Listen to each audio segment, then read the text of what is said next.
This presentation, The Spark That Shines Within the Dream, explores a visual synthesis of key ideas from A Course in Miracles.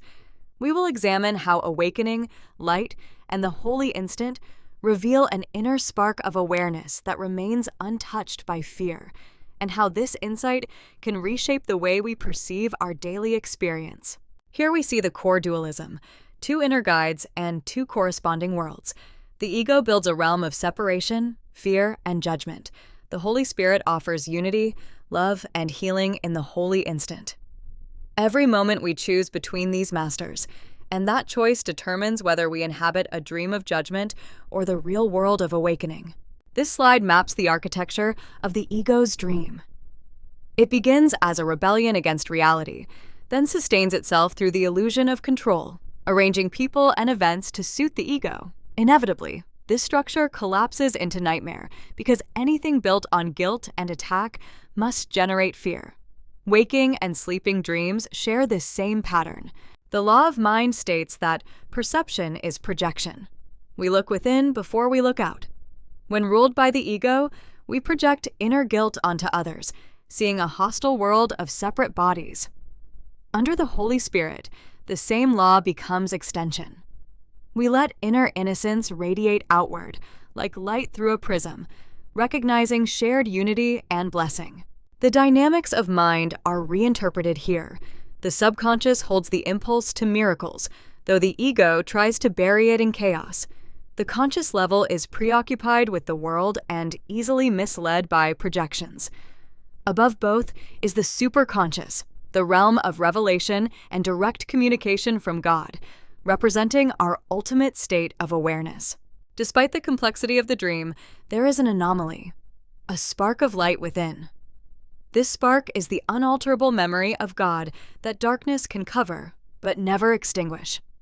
It guarantees that separation is temporary and that the mind must eventually awaken. Our task is to recognize this inner light as our true identity, not the ego's shifting images. The dream unfolds in 3 phases. First, nightmares arise from an unwatched mind steeped in guilt and fear. Second, waking dreams seek fulfillment in special relationships while conflict remains unresolved. Finally, the Holy Spirit translates perception into happy dreams, where relationships are reinterpreted through love, preparing us for complete awakening. Special relationships act as anchors for the dream. They are built on a hidden wish for exclusive love, often expressing vengeance and using the body as a limit. We try to correct the past through others, reinforcing separation. The Course teaches that we cannot serve 2 masters. What we invest in fantasy, we withhold from truth and genuine connection. The holy instant is the catalyst that disrupts the ego's timeline. Normally, past guilt is projected forward as future fear. In the holy instant, we step outside linear time and drop guilt entirely. By learning to isolate and accept this single timeless moment, we begin to experience ourselves as not separate, opening the way to consistent inner peace. The pivot is the holy relationship. Rather than destroying special relationships, the Holy Spirit repurposes them from vengeance to healing. This transformed relationship becomes a bridge from fantasy to knowledge, leading us toward God. The same relationship that once generated guilt can now become a shared source of joy, freedom, and blessing for all.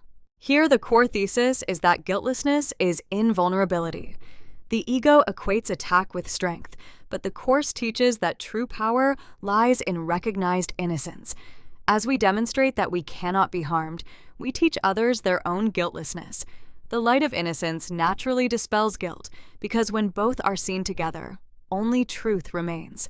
We conclude with the synthesis. Awakening to the real world is a shift in perception, not a change in location. The spark, strengthened through the holy instant and holy relationships, generates the happy dream that mirrors heaven's nature. From there, God takes the final step. We realize we never truly left reality. We were only asked to see the light.